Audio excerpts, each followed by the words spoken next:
Hello, everyone, and welcome to the Introduction to Cooperatives. In this course, we're going to be learning about what a co-op is and how they work. And this is being co-hosted by Community Solutions, the Center of Cooperatives in the College of Food, Agriculture, and Environmental Science at the Ohio State University, and Co-op Dayton. My name is Rachel Isaacson, and I am the Events Director at Community Solutions. I'm going to be the moderator of this webinar. And so first, I just want to do some quick housekeeping. Please be aware that this webinar is going to be recorded. So if you're choosing to have your video, just please be mindful. If you would like to rename yourself, if you look to the side on the participants, you'll be able to press more. And you should be able to press rename on there. We also suggest that you look in the top corner to select speaker view. That way you can see the full presentation.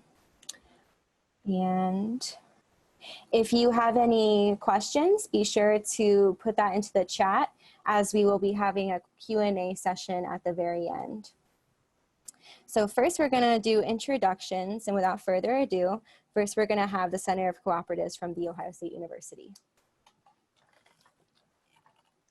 Okay, I am not muted. Hi, I'm Joy Bauman, and I am a program specialist for the College of Food, Agricultural, and Environmental Sciences Center for Cooperatives at the Ohio State University. And with me this evening, I have a couple of my colleagues, Ryan Klein and Cherrelle Gardener. If you'll say hello. Hello, everybody. I'm Ryan Klein. I'm a program specialist, or a program cooperative development specialist at the Center for Cooperatives with the Ohio State University, and I'm happy to join you guys. Hello, everyone. I'm Cherrelle Gardener, and I am a program coordinator for the Ohio State University Center for Cooperatives. And I take care of a lot of the event planning, behind the scenes work, financials, educational programs, that kind of thing. Welcome to Co-op 101 with us this evening. We're excited that everybody's here to join us.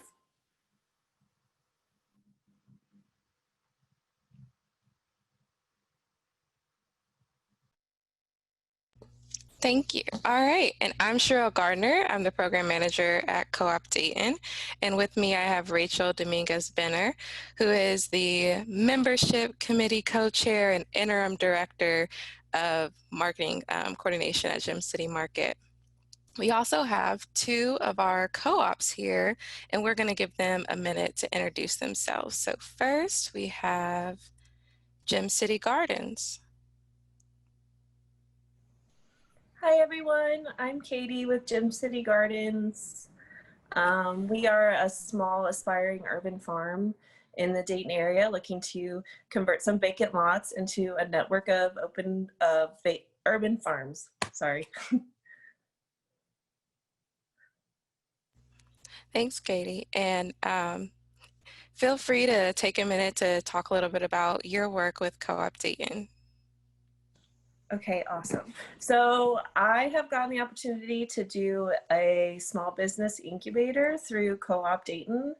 And through that, me and my partner, Posey, have been able to further our business by being able to come up with a business plan and be able to, we're actually going to be able to pitch to like an audience kind of situation. So it's been really beneficial to us in furthering our business along. It's been really wonderful to work with Co-op Dayton. And I just want to check and make sure, is David or Audra from Guided by Mushrooms here?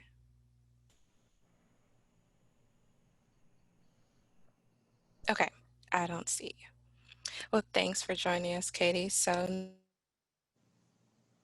yeah, thank you. So next we're going to move right along to the agenda for today. So right now we're doing welcome and introductions.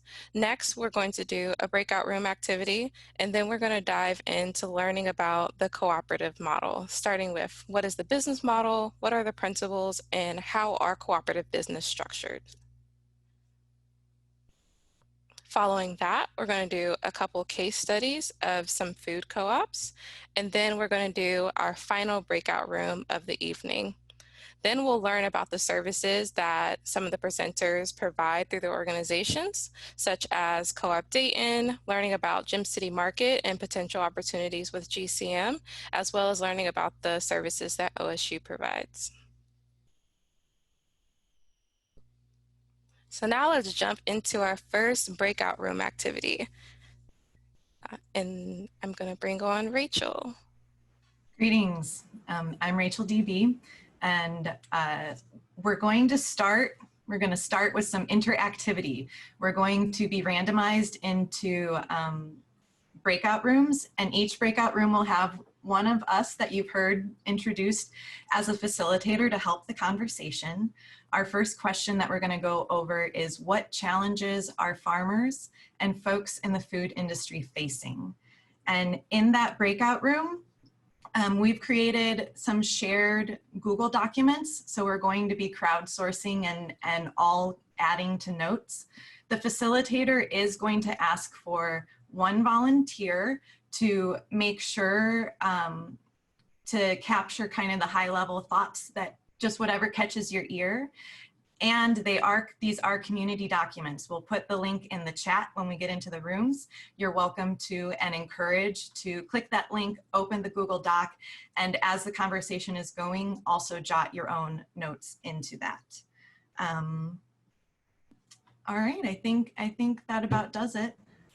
So we're going to be talking about what challenges are farmers and folks in the food industry facing. Great. Okay, so you'll receive a notification of splitting you out into a breakout room. Feel free to accept that, and then if you have any questions, there'll be a facilitator in there who can help you. A quick note, your screen might go blank for just a moment.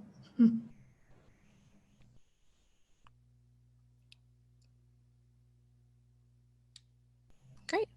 Okay, so now we're going to talk about the cooperative business model, cooperative principles, and the cooperative structure with OSU. So I'll turn it over to you, Joy. Okay, great. Well, I'm going to start by sharing my screen. Okay, so as Cherrelle said, that we're going to talk a little bit about cooperatives and what they are and what that means to us. I'm hoping, can everyone see my screen? Give me a thumbs up if you can see my screen. Yep, okay.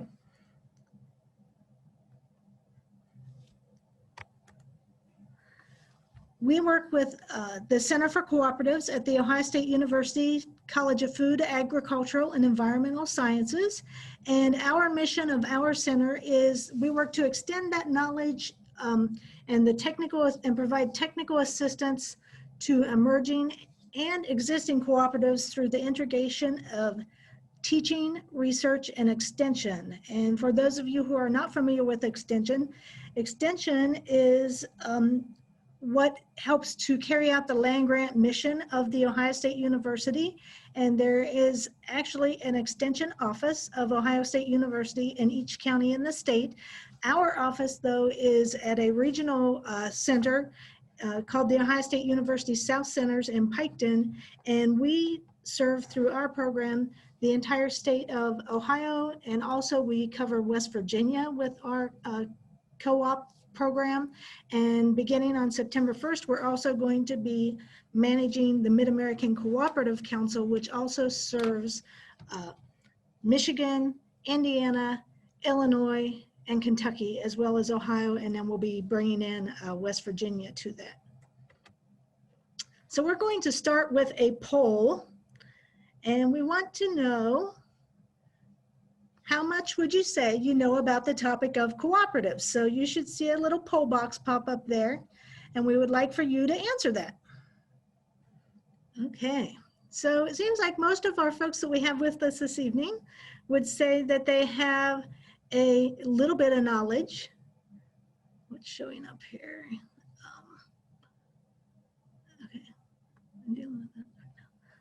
And we have one person that says that they know enough that they can help teach this session, so that would be great. And so I just thought that was a little icebreaker as a way to show you how the polling works. We'll maybe be doing another poll later on just to keep some interactivity here in the program. Yeah, there's the poll results. And we will close that. Did the poll results finally go away? I think maybe someone else had clicked on it. Okay. My computer is wanting to be really slow this evening. Come on, next slide.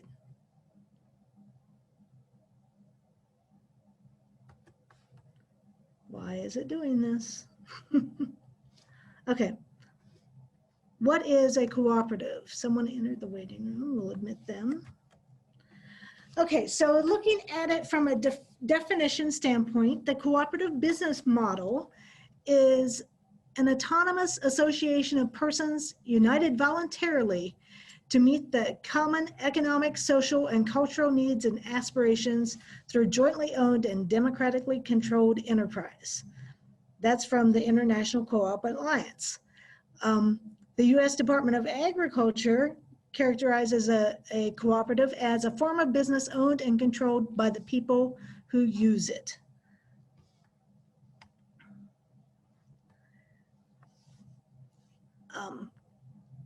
This next slide that we're looking at just shows us a little bit about how many co-ops there are in the United States and a little bit about the co-op sectors. Let me move this away. So the blue is commercial sales and marketing, red is financial services, yellow social and public services, green is utilities, and the black dots are the unknown. So you can see where a lot of the co-ops are in the United States and how they're scattered throughout and what the concentration is in the different areas. Okay, next we're going to watch a short little video about Ocean Spray.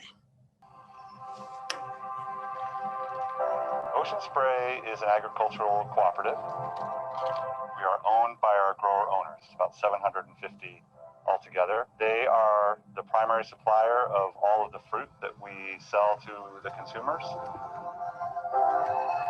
In 1930, Ocean Spray was founded by 3 cranberry growers. These cranberry growers from New Jersey and from Massachusetts, they were looking for a way to come together to find new markets to sell their fruit. Our history has then been one of innovation. Cranberries are a specialty crop grown in a very unique way. The design to come up with how to grow cranberries, how to manage the farm, how to harvest cranberries, all of that had to be invented because no other crop is using that same kind of equipment. I think that same energy transferred into the co-op from its very beginning. Our first product was cranberry sauce, and in 1930 that was the only product that Ocean Spray sold. And over the years we've tried to find new ways to sell cranberries. One of the things that people always did when they made sauce was they had juice left over, and they would often sweeten it and their families would consume it. So cranberry juice cocktail was our next major product, which started national distribution back in the 60s. From there we expanded into other products, blended juices, and our most recent innovation is raisins.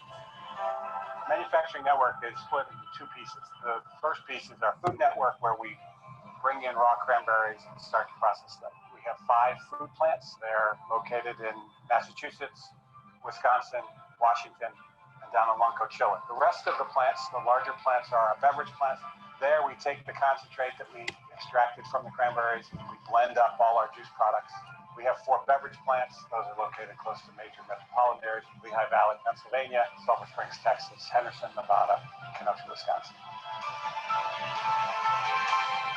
Our spiritual home is in Massachusetts and New Jersey because that's where our founders were from. The areas where cranberries are grown tend to be in the northern part of North America: New Jersey, Massachusetts, Wisconsin, Washington, Oregon, and then up into Canada, British Columbia, Quebec, New Brunswick. We've most recently added Chile to the cranberry growing regions.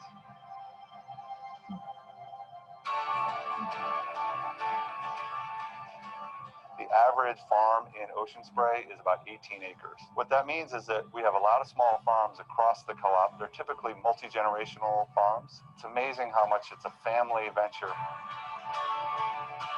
I am a 6th generation cranberry farmer. My great-great-grandfather helped to start the Ocean Spray Cooperative. My grandfather started this farm in 1919. The family has continued to farm this property for pretty near 100 years, 95 years. I'm a 2nd generation Ocean Spray grower owner. We're here in Middleborough at what we call our Grant Farm. This farm is actually contracted with Ocean Spray between myself and my son Spencer, who was the youngest Ocean Spray grower owner at 1.5 years. So very proud of this farm. My dad bought a small farm that I grew up on. Any chance I got to be down on the bogs with them, I jumped at. Myself and my family are 5th generation cranberry growers. Right now I have my daughter involved, my son-in-law involved, and I have a grandson that's beginning to work for us now. So we're very much into this cranberry business. We love to have visitors because we just love to talk about cranberries. We do. When I talk about Ocean Spray, I usually like to say it's like my extended family because it's a family of hundreds of people that love to do cranberry farming, and it's something so unique and a passion that I share with hundreds of other people.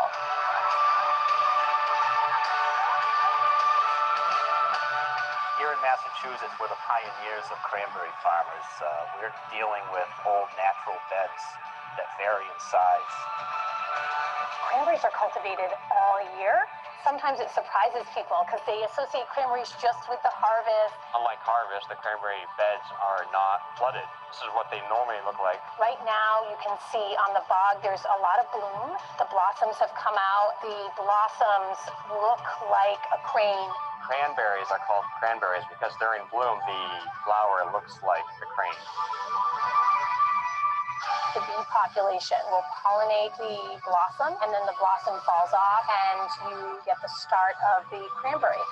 During bloom, we also fertilize. This is when the plants need the most nutrition. You go from there into doing what we call integrated pest management, where you're going across the different bogs and seeing what the pest pressures are. There is irrigation that happens in the summer months, so you'll see all the sprinklers will come on. We just have to make sure that we irrigate when needed. But besides that, we just sort of let them do their thing and grow. When summer wraps up, we really start to get a feel of when the bogs are going to be ready to harvest. Historically, the cranberries were harvested using a hand scoop. So people would come across the bog and they'd do a scooping motion, and it would knock the berries off the vine into this wooden scoop. Nowadays, cranberries are harvested predominantly in the water.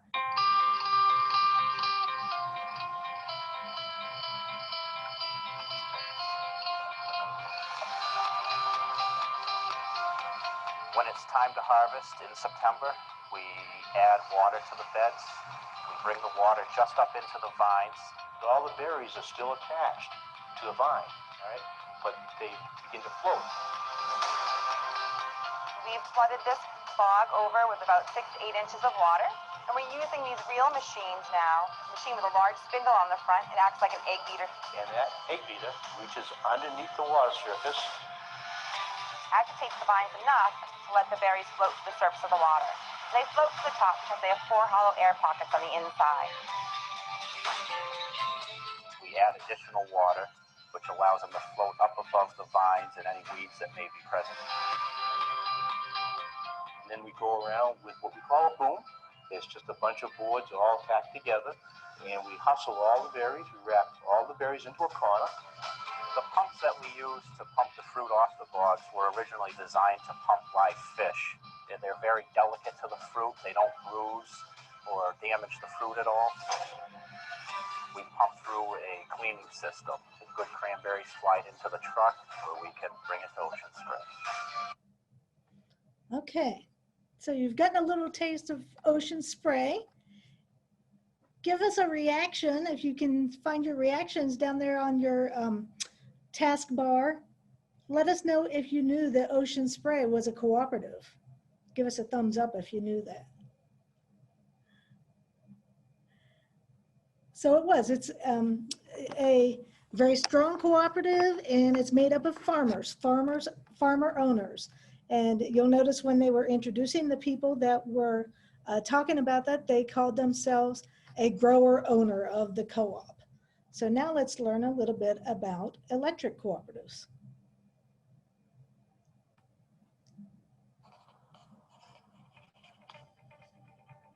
Our story starts back in 1844 in not-so-merry England, where a group of weavers, fed up with the high price of company store groceries, pooled their money to buy their own food, creating a new form of business, the cooperative.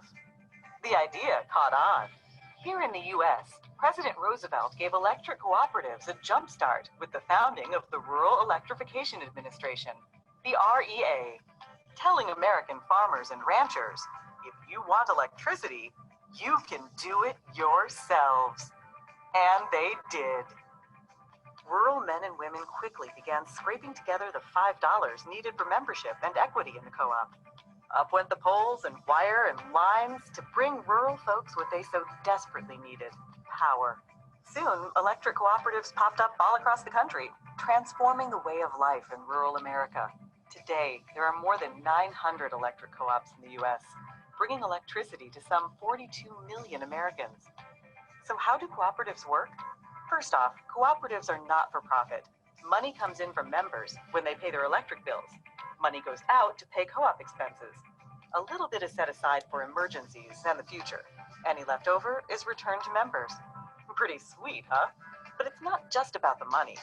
Co-ops exist only to serve their members. They have a unique set of cooperative principles. All may join, regardless of race or gender or creed. That's the first principle of cooperatives. Voluntary and open membership. Members vote for their directors to lead their co-op. They vote yay or nay on big issues. Majority rules. That's the principle of democratic member control. Everyone pays a little money to become a member. An owner, we call that principle participating economically. Cooperatives believe and invest in education, training, and information. That makes them smart and sets them apart. Cooperatives stand on their own two legs. Decisions are made locally for local people. We call that principle autonomy and independence. But cooperatives also work together. They join forces to restore outages after storms, get financing, do research, and speak up in the halls of government. We call this hallowed principle cooperation among cooperatives. It's what makes us strong. And co-ops have a heart, a big heart. They help kids and industries and communities to grow. They give to hospitals and fire stations, ballparks and businesses. Cooperatives deeply demonstrate this principle, concern for community. Community's a cool concept. Communities are just groups of people, and that is the cooperative's secret ingredient. It's the dedicated people who work day in and day out to provide reliable and affordable power. It's the elected people who shape the policies and tackle the big issues. For the most important group of people, the members. The whole reason cooperatives exist. Now that's the cooperative difference. And that's the cooperative advantage. Brought to you by the passionate people of NRECA.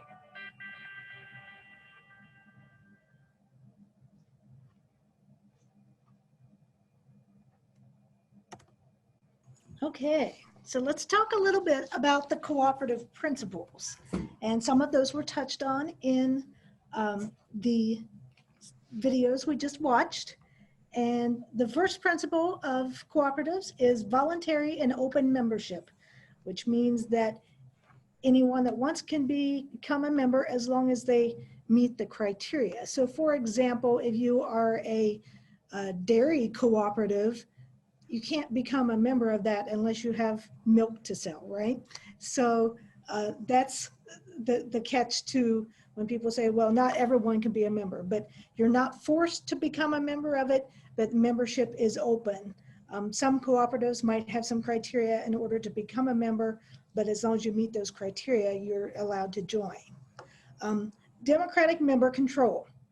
When we think about cooperatives, we generally think one member, one vote. So each membership has a vote in electing the board of directors for the co-op, And then also whenever there are any big changes, like changes to the bylaws for the cooperative, those are things that the members themselves would vote on, or if there were to be a merger or something like that.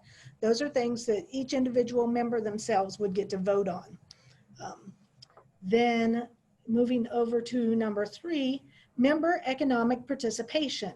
In some cases, that may mean where you pay a membership fee in order to join that cooperative, or you may pay another, I can't think of the word I'm trying to think of now, but for example, at farm credit, if you take out a loan with farm credit, you pay a fee of $1,000 that goes to becoming a member of the cooperative. And that becomes part of the co-op's equity that they have to use to help build that cooperative as it gets going. Number 4, autonomy and independence. That means that the co-op governs itself, that they write their own bylaws and the members decide the policies of how that co-op is going to be governed, and they're not managed by any other entity. Number 5, education, training, and information. That's one of the important cooperative principles, and ways that they do that is by oftentimes providing a member newsletter, or it might be a social media page where they hope to educate their members on what is going on with the cooperative, any kind of news, help them to understand more about how the cooperative works, so that they understand that as a member of this cooperative or as a customer of this service, that I am actually a member of this cooperative, which makes me an owner of that business. Moving on to number 6, cooperation among cooperatives. And that was touched on with the rural electric cooperatives when they were saying that, let's say there's a big, a hurricane that hits Florida, or an ice storm that hits up in the Northeast. A lot of those other National Rural Electric Cooperative co-ops will band together and go to those affected areas to help them take care of the issues with all the down power lines, or all the issues that they're having. That's an example of cooperation among cooperatives. Another one that I can think of off the top of my head is every year during the Farm Science Review in September, there's a group of, I believe it's 6 or 8 co-ops here in the area that go together and they raise money to donate toward cancer research. So that's both combining number 6 and number 7, because it's cooperation among cooperatives, but also showing concern for the community. And so there's many ways that co-ops can show concern for their community. It might be by having, things like community cleanup days, or things where they're trying to help helping people to be employed in the community. In the case of a worker-owned cooperative, there's just many different ways that co-ops work to show concern for the community. Go ahead. Cooperation among cooperatives can also look different on like a more personal level. Let's say you have a farming cooperative that's focusing on growing pumpkins. There's a potential that you can sell those pumpkins to a cooperative store, or to a kind of a food cooperative, where those interactions can be beneficial to each other if you're both working on the same cooperative system. That's right. Thanks, Ryan. So next we're going to talk a little bit about why people start cooperatives. And in doing that, we need to think about some framework for thinking about co-ops. Who owns a business and why? Why do people start businesses to begin with? Is it because they really just want to, provide jobs to people, or is it because they ultimately want to make money, right? And a lot of people have the mindset that a co-op is not for profit, which is not the case at all. A co-op usually tries to run as close to a break even as possible, or they can even make money, and that's fine. But the difference is that in a co-op, those proceeds then go back to the member owners of the cooperative. So what is the business purpose of that cooperative? You know, is it to band together to market? Is it to provide a service? Is it for some other purpose? What other purposes do you think that there could be for a cooperative? Anyone? Someone's in the waiting room, admit. Okay. Whoops, I did not mean to do that. And let's go back here. Who controls that business? In the case of a cooperative, it's the owners. The member owners are the ones who control the business. And how will the business raise capital? So there's different ways that businesses can raise capital, and we'll talk a little bit about that in just a minute.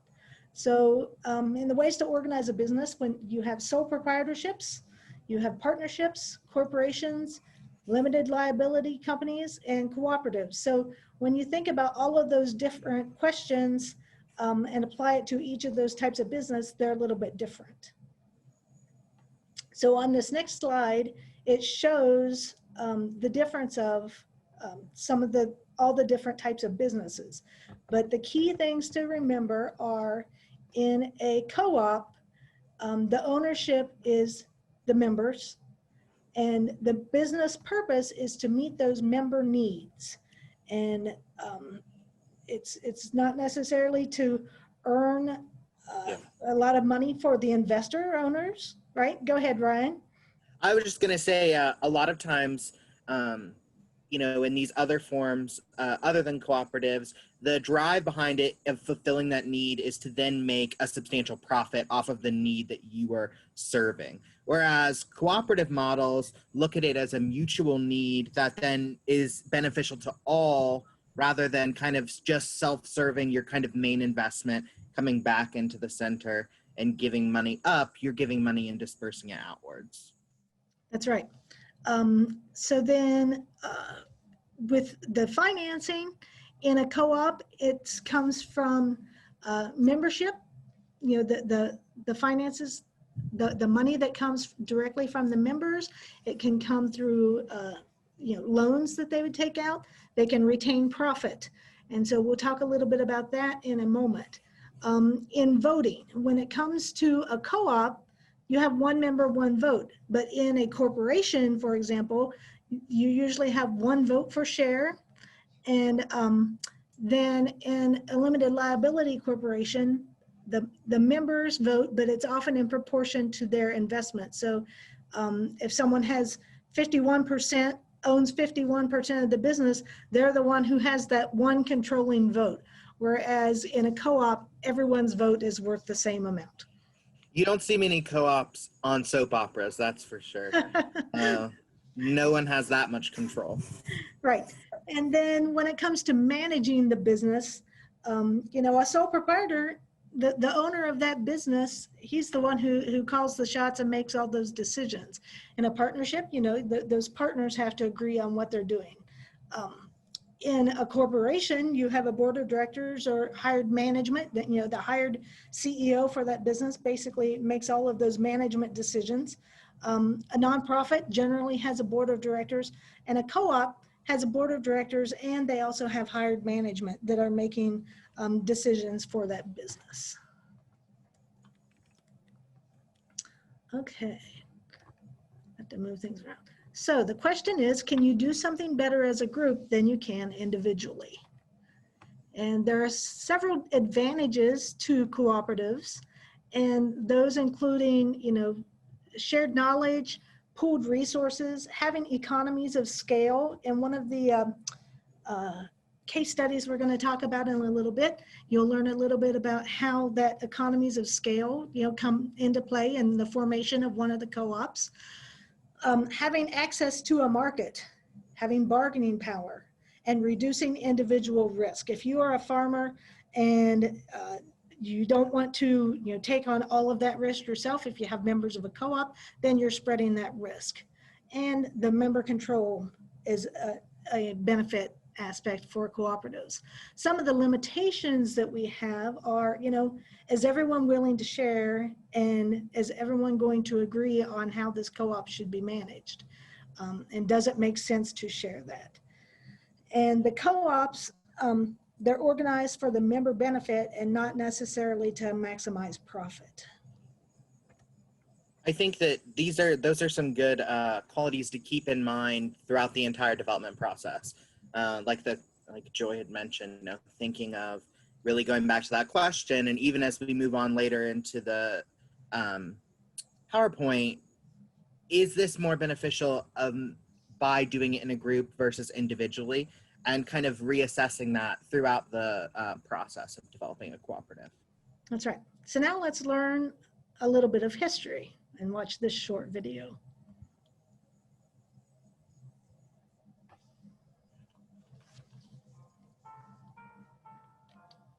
Cooperation is as old as humanity, and records exist for people working cooperatively right back to the 1760s. But the cooperative movement as we know it today began right here on Todd Lane in Rochdale. Life was hard in the 1840s. There were few jobs for the weavers, people were hungry, and life expectancy was very low. People were often in debt to shopkeepers, who sold poor quality food. This cooperatively owned shop was set up by 28 working people in 1844 who wanted to be able to buy honest food at honest prices. They saved up until they could afford to open a shop and transported their first goods by wheelbarrow all the way from Manchester. This group became known as the Rochdale Pioneers. They had butter, flour, oatmeal, sugar, and candles. The gas company thought the co-op shop would not be able to pay their bills, and so wouldn't supply them with gas. So the pioneers had to use the candles to light the shop the very first opening night at 8 p.m. on the 21st of December, 1844. The Rochdale Pioneers were inspired by Robert Owen and used his ideas to create the cooperative values. Anyone could join the cooperative by paying £1, regardless of their religion, politics, or job, and each person had one vote. They sold pure goods, and the shop profits were shared with the members as dividends.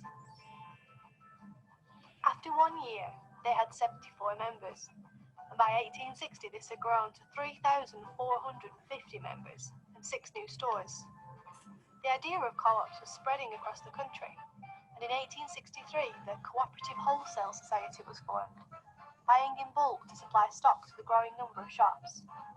This became the cooperative group. Most co-ops had a reading room above the shop that members could use, as education was seen as very important for all. In the Rochdale Pioneers Cooperative, many men and women had their first opportunity to take part in voting, years before general elections were in existence. Women were welcome in cooperatives from the very beginning, given equal voting rights, and were allowed to sign for their dividend. A minimum wage was implemented in 1907, 90 years before becoming law in the UK, and cooperatives were often ahead of their time when it came to issues like pensions and working conditions. Workers at a cooperative factory in Crumpsall had a piano, library, and even a football club at work. And they were the first biscuit makers in the country to work an 8-hour day. Employees even got a wedding cake given to them by the factory when they got married. Cooperatives are famous for caring for their members, even looking after the families of soldiers by continuing to pay their salaries whilst at war and assuring them jobs on their return home. Cooperatives spread worldwide and now have 1 billion members. From bankers and grocers to snake catchers and taxi drivers, more than 120 million people now work cooperatively. From the introduction of the Fair Trade mark in 1994, cooperatives have been committed to stocking fair trade products, helping to support millions of food growers in developing countries. The massive impact of the actions of those 28 people back in 1844 has influenced a global movement, a new way of living and working. The original shop on Todd Lane has been preserved as a museum, so you can come and find out about cooperation, share cooperative stories, and discover more about the Rochdale Pioneers. Cooperation might be an old idea, but people are still recognising that cooperatives, built on the principles that the pioneers developed, are a great way of providing the things we need every day. And 1 in 5 people in the UK now belongs to a cooperative. From housing to food, schools to transport, there's a cooperative for everybody. So if you're not a member, why not join the global movement so you too can spread the word about cooperation? As we continue to work together to build a better world, it's our time to move towards a brighter, more cooperative future.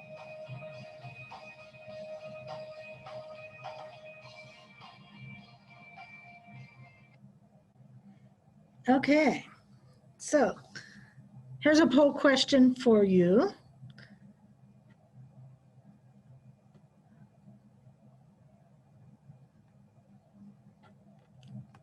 What was the first cooperative in the United States?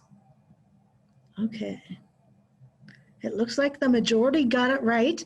It was the Philadelphia Contributionship for Insurance of Houses from Loss by Fire. Now that is a mouthful for a business name.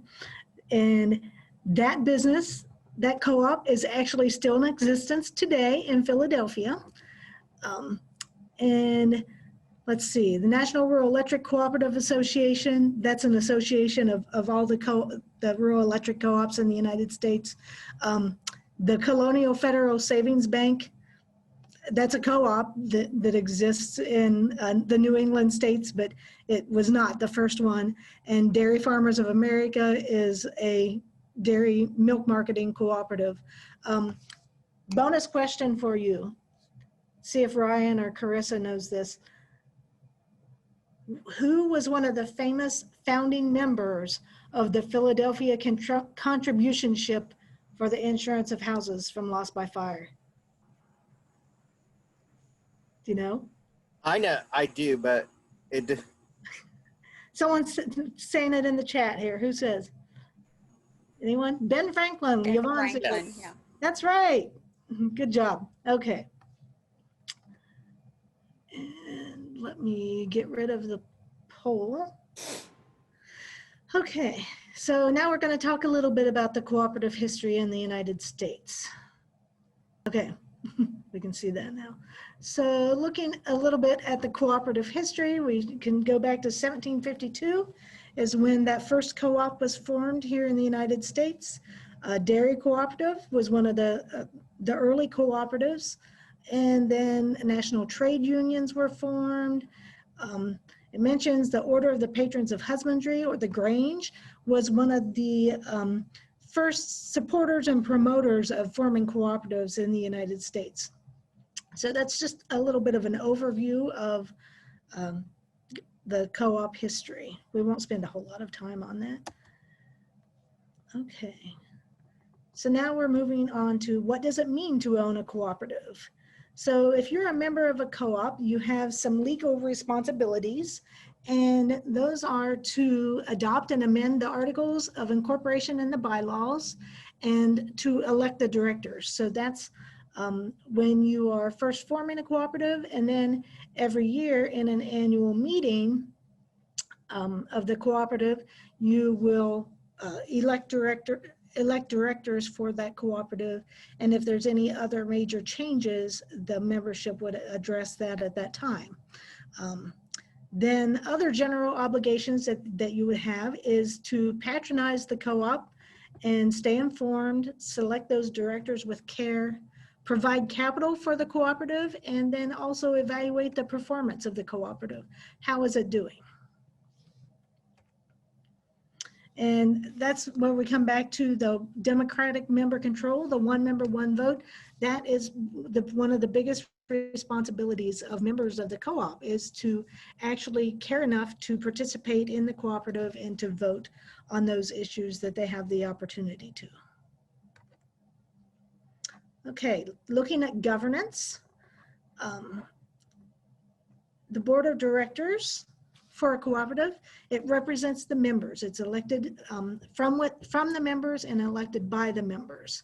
Those directors establish the policies for that cooperative, and they hire and supervise the management. They're the ones who are in charge of acquisition and preservation of the co-op's assets. And Also, they need to preserve the cooperative character. So it's very important to keep that, that co-op feeling alive in your cooperative.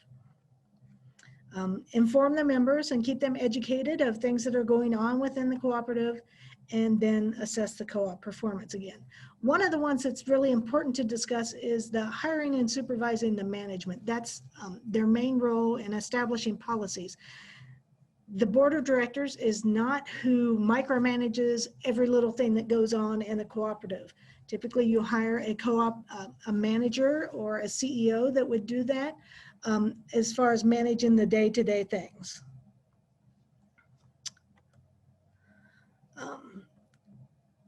As a member of the board, you should plan to attend the board meetings and actively participate, elect the officers, hire and supervise the management. We talked about that.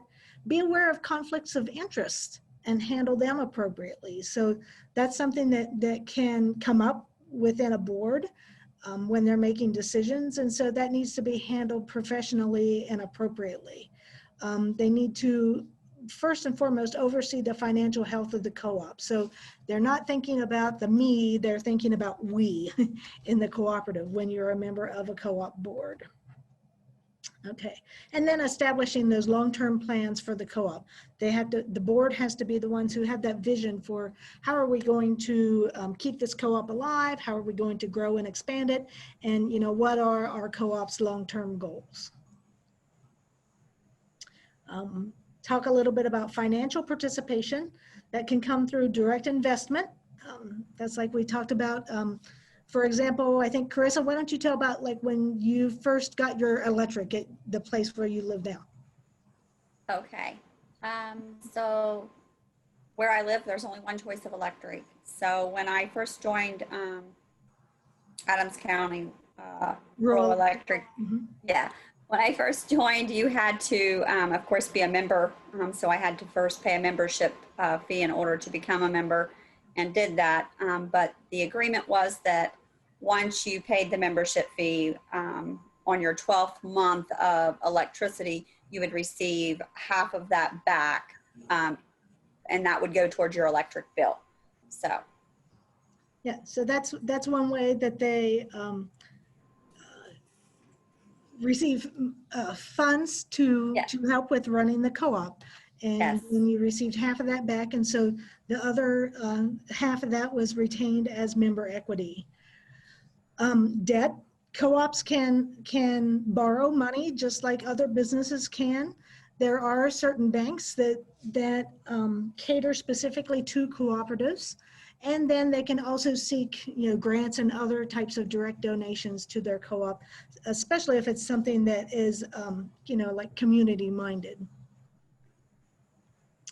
So here's some terms, you know, for the financial concepts for cooperatives. We have member equity is that capital investment that each member puts in toward their membership. It's a direct investment, or it's retained from their patronage refunds. So that could be, you know, they pay, for example, $100 or $500 up front to become a member of that co-op, or instead, like, when they go to do patronage at the end of the year, and we'll talk a little bit about what that is, they may retain some of that back as for member equity instead of returning it all back to the members.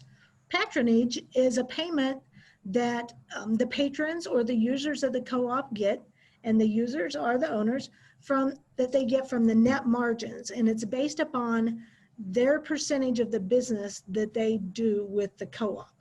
So it may be in the form of a cash or a certificate for additional equity investment, but typically it's just returned as cash, as a patronage refund. So for example, if you had a grocery cooperative, then those net margins could be, at the end of the year, the co-op board may decide, you know, this is how much we need to retain to keep our business running, but we're going to return $10,000 back to our members. And so if they would determine what percentage of the business was your share of the business, what share of the business was yours. I guess I'm trying to explain this better. Ryan, jump in. And so if you provided 10% of that co-op's business, then you would receive 10% of that patronage back that they're returning to all of the members. Equity redemption is the payment of cash back on their previously invested funds. So that's like where Carissa was saying that at the end of the 12 months, she got 50% of that back. So that would be equity redemption. Common stock is issued to members of the co-op to raise equity capital. It confers ownership and voting rights in the co-op. So that's like the paying the $1,000 when I first took out a loan with Farm Credit, or a membership fee. So that's common when the co-ops are organized on a non-stock basis. They just have a membership fee that the members pay in order to be a voting member of that co-op. So that could be like a grocery cooperative, for example. Okay, let's talk a little bit about the types of co-ops. So we have a marketing cooperative. I mentioned Dairy Farmers of America earlier, so that would be an example of a marketing cooperative because they market the milk for the dairy farmers. A service cooperative, an example of that is your rural electric cooperatives. Can you think of any other service cooperatives, Ryan or Carissa? Well, like in farm credit service, so technically that would be your service-based cooperative, which is a big ag lender, but as well as a big cooperative lender that they're able to provide a service to their kind of clientele and other basis for cooperative members. Right. Another service co-op would be your credit unions are co-ops, and so they're providing a banking service for their members. The third type we want to talk about is purchasing cooperatives. Sometimes it's good to band together to purchase things in bulk or to get that volume discount. So for example, we worked with a co-op several years back that was a group of people that they do cleaning of exhaust hoods. So all of your, fast food restaurants and all kinds of restaurants, they have to have those exhaust hoods cleaned of all the grease and the gunk that builds up in them. And those people, they couldn't compete with some of these bigger businesses, these bigger corporations. These individual workers couldn't, or these individual business owners couldn't compete against that. And so what they did was they formed a cooperative to purchase their supplies so that they would get a better discount when they purchased those supplies. Another example of a purchasing co-op would be one that a lot of people don't think about is Ace Hardware as a cooperative. And so the owners of those Ace Hardware stores, they work together to purchase their products that they in turn turn around and sell retail in their stores. They work together to purchase those products at a much cheaper price than if an individual person that were independently owning a hardware store would be able to purchase them and in turn resell them. And in an agricultural setting or even in an urban ag setting, that could be the need of a tractor, of tiller equipment coming together, purchasing a large piece of equipment that you need. Maybe it's interest in other types of agriculture, whether that's hydroponics, different things like that. Purchasing cooperatives can kind of on a, what we kind of, in our breakout room at least mentioned, those kinds of things can also be benefited by a purchasing type of cooperative. Right, great. And then finally, we'll talk a little bit about a worker-owned cooperative. And so worker-owned cooperatives are, as the name implies, owned by the workers. And so they can be formed for different reasons, whether it be to bring a business to their community that didn't exist, or it could be to save their jobs. It is one thing that can be a reason why that there would be a worker-owned co-op. And so those worker-owned cooperatives could really be, any type of business.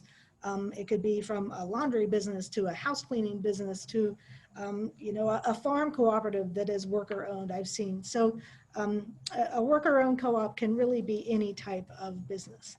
So we want to keep these types of businesses in mind as we transition next into our case study breakout groups.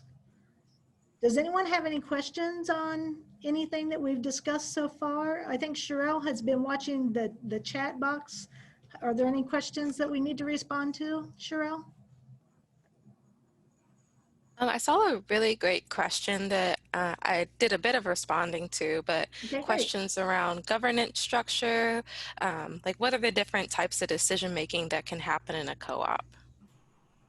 The different types of decision-making that can happen. And so what response did you give already?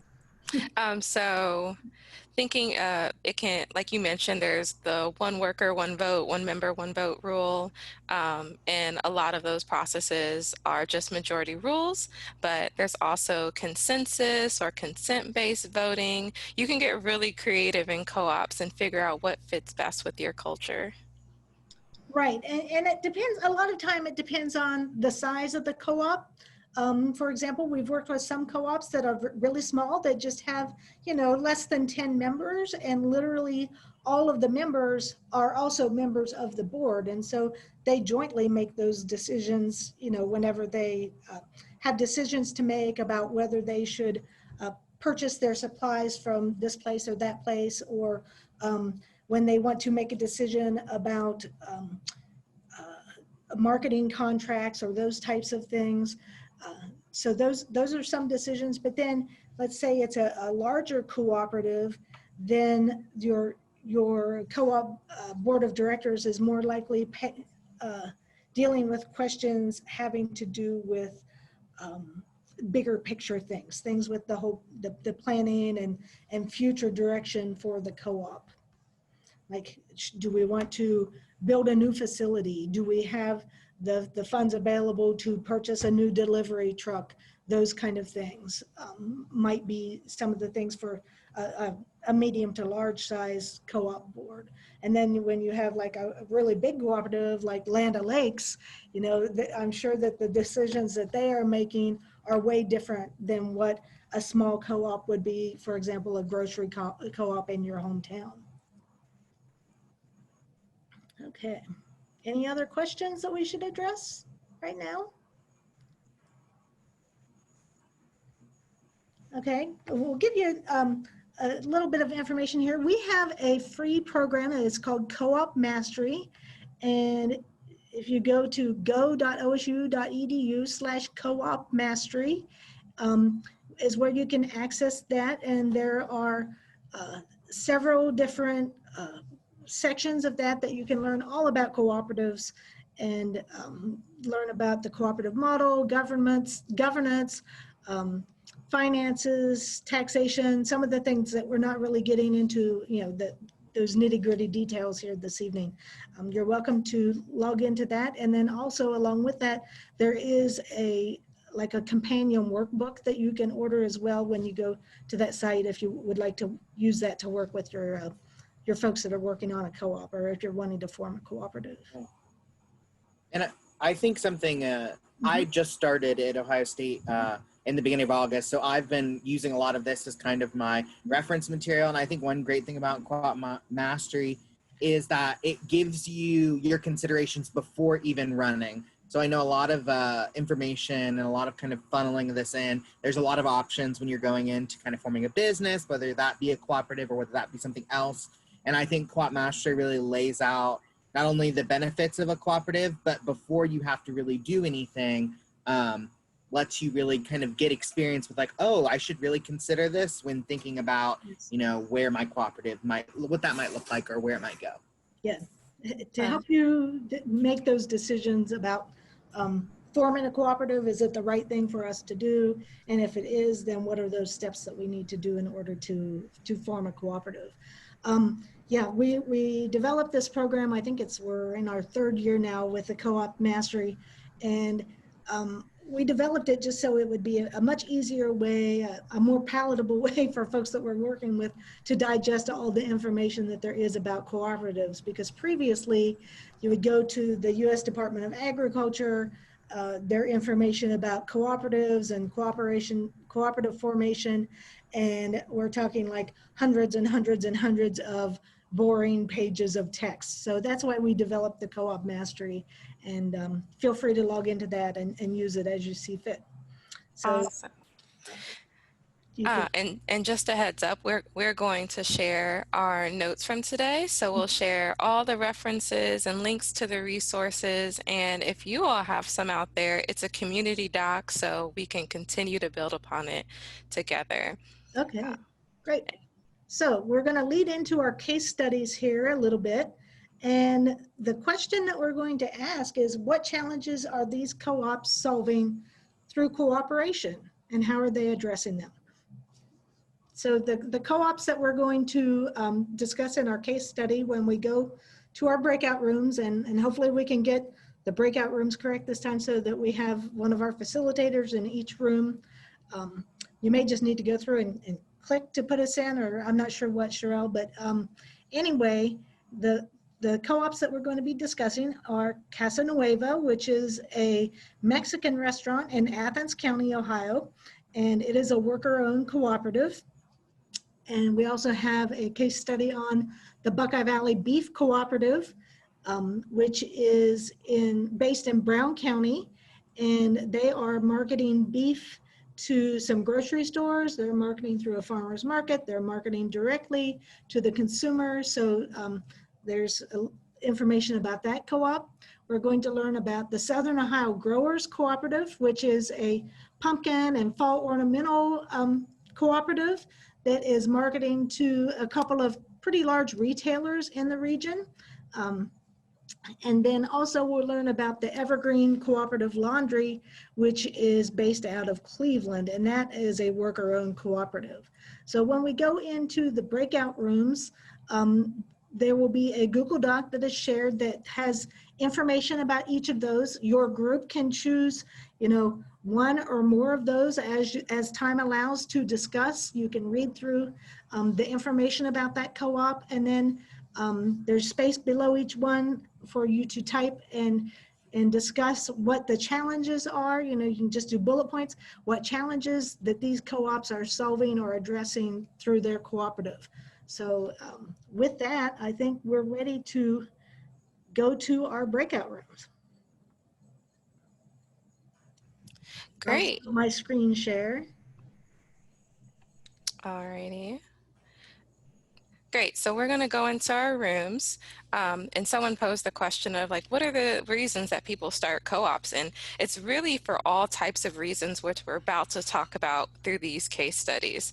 I think a really great way of looking at it is through the historic lens of why different communities and identities have started co-ops, especially those who have been excluded from access to land and funding and a lot of the things that you all identified in your previous session as being barriers to you starting your co-ops already. And so that could be because of class, it could be because of gender or race, lots of different identity-based reasons that people would start co-ops, but also just systemic challenges that you're currently facing that are good reasons to start co-ops. And so again, same deal. You'll be broken out into a room. There's a community notes doc. And so just continue placing all your questions and thoughts in there so that we can share those things with the group afterwards.